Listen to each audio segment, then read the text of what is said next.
Hi, I'm Olivia from First Colony Library, and welcome to Think, Read, and Learn Thursdays. Every Thursday this summer, Fort Bend County Libraries will have an activity scheduled that's geared toward older elementary and middle grade children. Today's activity is making an animal mask with papier mache. The supplies you'll need for this activity are the mask base or template printed on cardstock, scissors, masking tape, 1 or 2 mixing bowls, Elmer's school glue,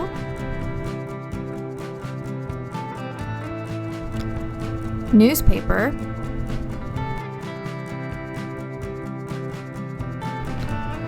tempera, acrylic, or gouache paint,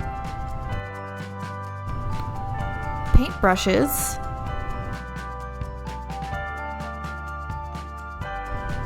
a one-hole punch, and some yarn or ribbon.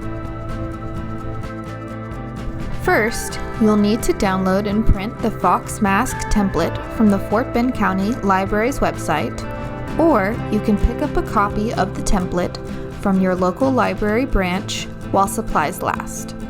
The template should be printed on thick paper, like cardstock or something similar, so that when you're layering the strips of newspaper covered in glue on it, it won't fall apart or become misshaped. Once you have the template printed out, cut and fold the pieces of the mask where necessary, and use masking tape to tape them together.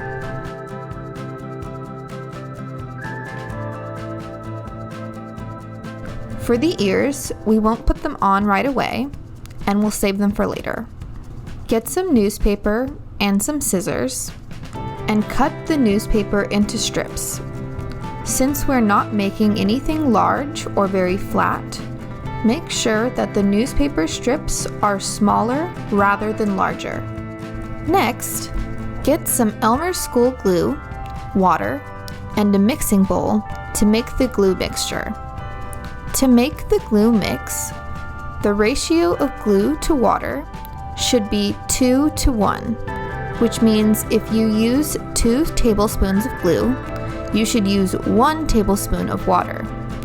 Pour the glue and the water into the mixing bowl and stir until well mixed.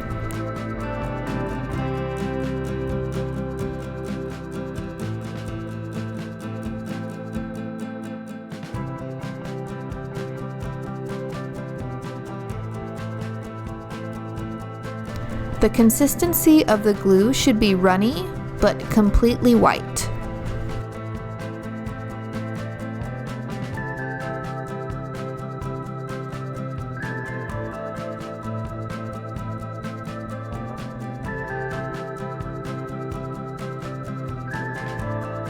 With the mask base supported by another bowl or something else, start covering it with the strips of newspaper that have been dipped into the glue mix. When you are dipping the newspaper strips into the glue mix, make sure to take off the excess glue before putting it on the mask base.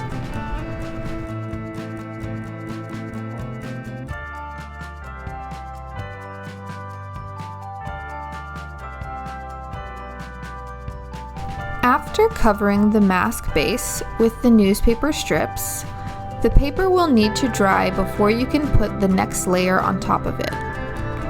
Each layer of paper can take 1 to 2 hours to completely dry. For areas that aren't flat, cut the newspaper strips into smaller pieces to make it layer more smoothly.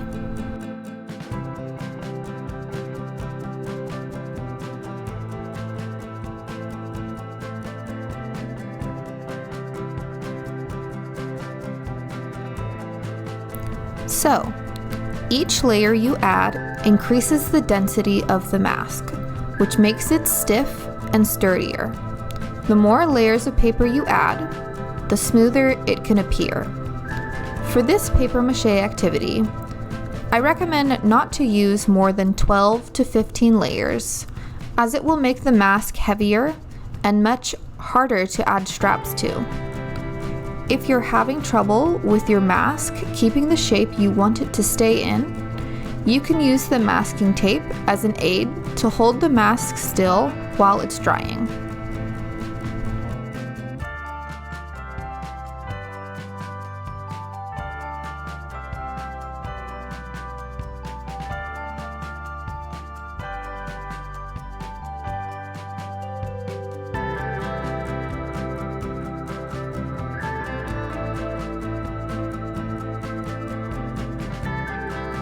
Now that we've built up the base a bit, we can attach the ears. Fold the ears to make a concave shape and tape it to the mask base. Once they are placed along the top, secure the gaps around the ears and forehead with more tape to create a smooth surface to build the ears on.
Cover the backs of the ears with newspaper to create a more seamless look for the back of the mask.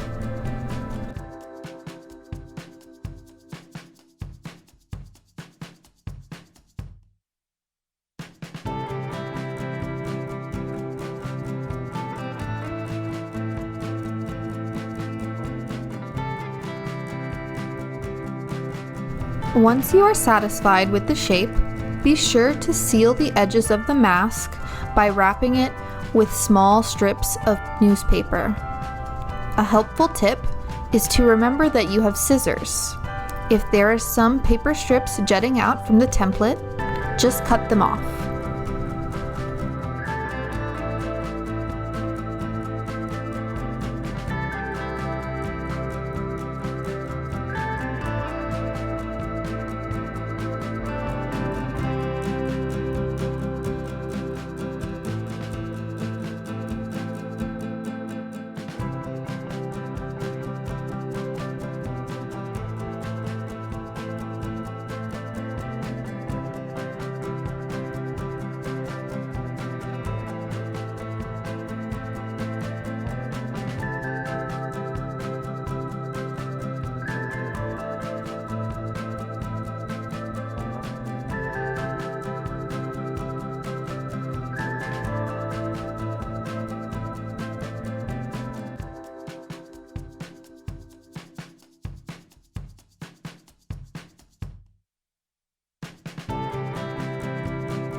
Once everything is dry, you can begin to paint your mask. I'm using washable tempera paint, but gouache or acrylic paints can work well too. I'm painting the mask white to have a clean base to paint on so that I can't see the words from the newspaper, and to make the colors I paint on top of the white look extra bright. Once you've painted the mask how you like, take a 1-hole punch to both sides to make holes for the straps.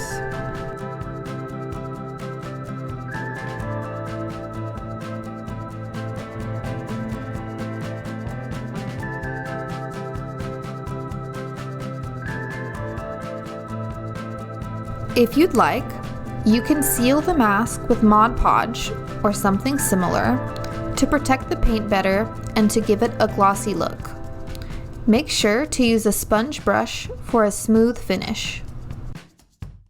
Take some yarn or ribbon and cut 2 pieces of the same length. Loop the yarn or ribbon through the holes on the sides of the mask and you're done! You've made a papier mache fox mask.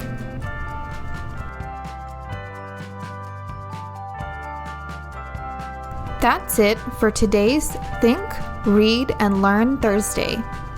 For more information or inspiration on papier mache crafts, you can request books about papier mache on the Fort Bend County Library website, call to request them through our curbside service, or visit your local branch.